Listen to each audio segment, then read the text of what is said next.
గతంలోనే సభా సమావేశాల కంటే ముందే ప్రభుత్వ పరంగా సంక్రాంతి తర్వాత రైతు భరోసా కార్యక్రమాన్ని కొనసాగించాలని ప్రభుత్వ పక్షాన్ని ప్రకటన కూడా చేయడం జరిగింది.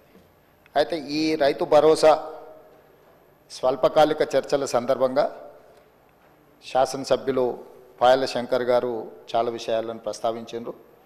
అందులో ప్రధానంగా ఒక 2-3 విషయాల మీద నేను క్లారిఫికేషన్ ఇవ్వదలుచుకున్నాను. ఎందుకంటే చర్చ అంతా అయిపోయినాక కూడా నేను ఇచ్చి ఉండొచ్చు. కాకపోతే ఈ అంశాలకు సంబంధించి కొన్నిసార్లు ఎంబడెంబడే మనం రిప్లై చేస్తే వాటి ప్రాధాన్యత ఉంటుంది. సభ్యుల మనసులో ఉన్న అనుమానాలను కూడా మనం నివృత్తి చేసిన వాళ్ళం అవుతాం. రైతు భరోసా విషయంలో కాంగ్రెస్ పార్టీ రైతులను ఆదుకోవడానికి తీసుకోవాలన్న ఆలోచన, దీన్ని అమలు చేసే విధానంలో ఎవరికి ఎలాంటి అనుమానాలు ఉండాల్సిన అవసరం లేదు. సంపూర్ణంగా తెలంగాణ రైతు సమాజాన్ని ఆదుకోవడానికే మా ప్రభుత్వం ముందు బాగానే ఉంటుంది. కాంగ్రెస్ పార్టీకి శ్రీమతి ఇందిరాగాంధీ గారికి ఉన్న చరిత్ర ఈడ ప్రతి ఒక్కరికి తమరికి ప్రత్యేకంగా తెలుసు అధ్యక్ష. భూమి చుట్టూతా ఉన్న పేదలు, ముఖ్యంగా దళితులు, గిరిజనులు, బలహీన వర్గాలు, వ్యవసాయ కుటుంబాలు భూమినే నమ్ముకొని భూమినే అమ్మగా భావించి ఈ భూమి చుట్టూతోనే వాళ్ళ జీవితం ముడిపడి ఉన్న విషయంలో ఆ రైతులను ఆదుకోవాలన్నదే ప్రభుత్వం యొక్క ఆలోచన.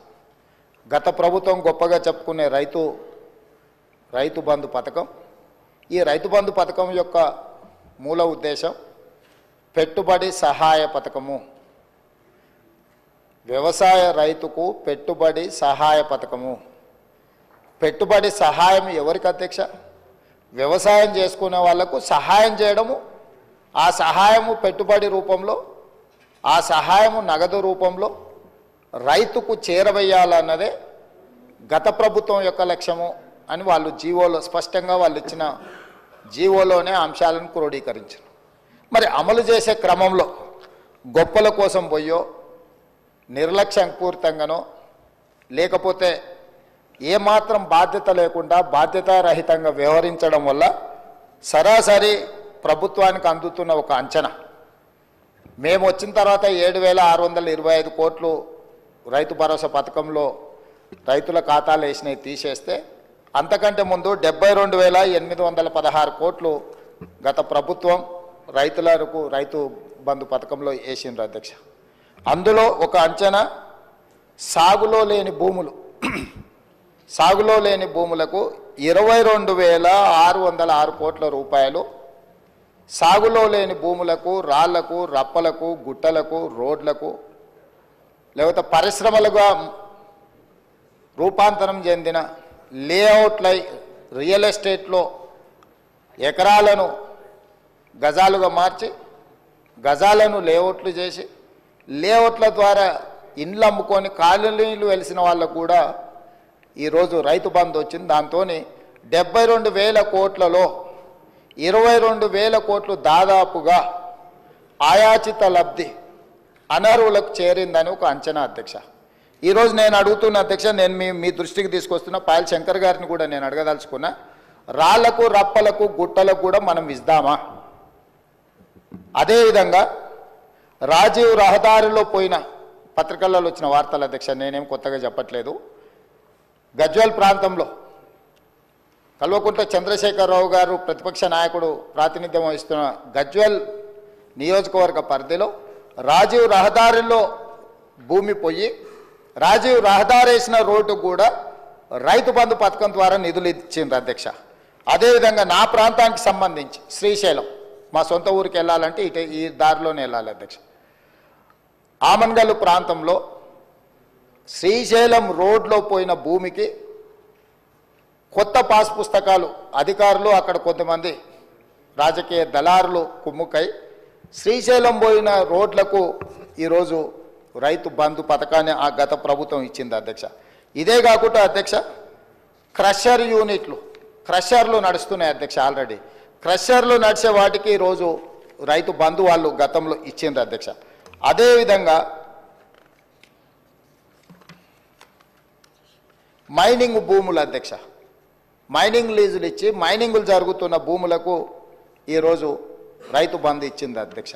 అదేవిధంగా టీఆర్ఎస్కు సంబంధించిన నాయకులు అధికారులు పోడు భూములు రైతులకు, పేదలకు, గిరిజనులకు, ఆదివాసీలకు ఇస్తే వాళ్ళ పేరు మీద కూడా నకిలీ పట్టాలు తయారు చేసి నకిలీ పట్టాల ద్వారా కూడా రైతు బంధు పథకాన్ని ఆయాచిత లబ్ధి పొందిండ్రు అధ్యక్ష.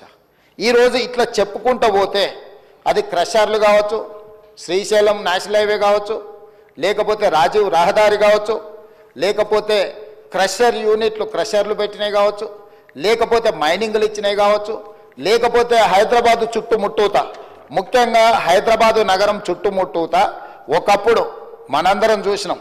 కూరగాయలు పండించేవాళ్ళు, ఆకుకూరలు పండించేవాళ్ళు, వివిధ రకాల ద్రాక్ష తోటలు, చాలా వ్యవసాయం జరిగేది.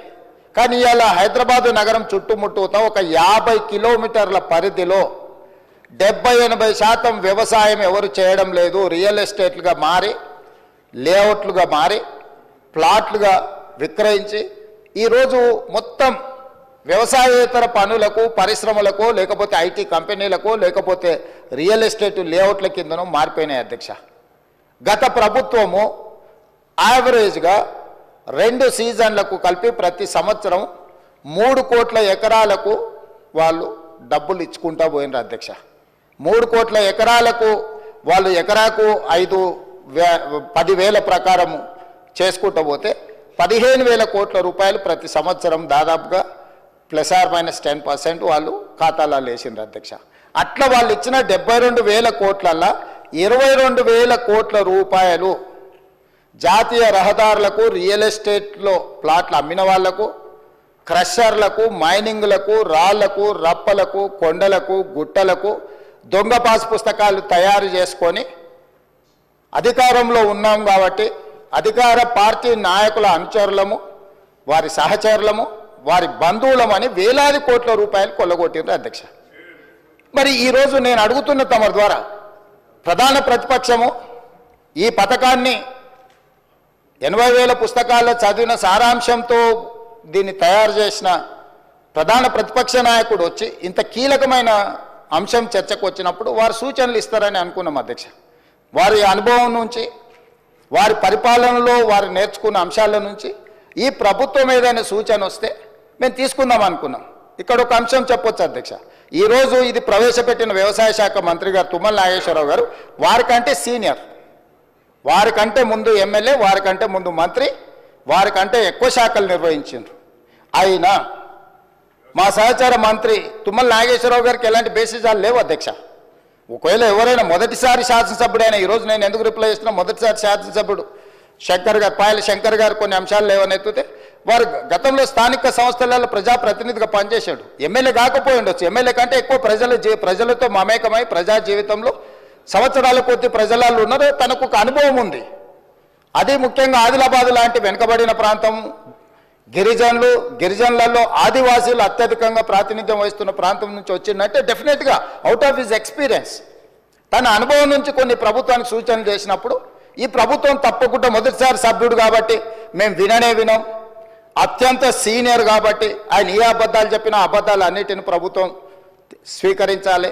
ఇట్లాంటి వాదనలకు ఇక్కడ తావలేదు అధ్యక్ష. తమరి నాయకత్వంలో అంశానికి ప్రాధాన్యత ఉంది, విషయాన్ని క్షుణ్ణంగా పరిశీలించే విధానం ఉంది. ఎవరికి నిజమైన లబ్ధిదారుడికి ఒక్కరికి కూడా అన్యాయం జరగొద్దు, చివరి పేదవాడి వరకు కూడా ప్రభుత్వం యొక్క సంక్షేమం చేరాలనేది మా ప్రభుత్వం యొక్క ఉద్దేశము, లక్ష్యం అధ్యక్ష.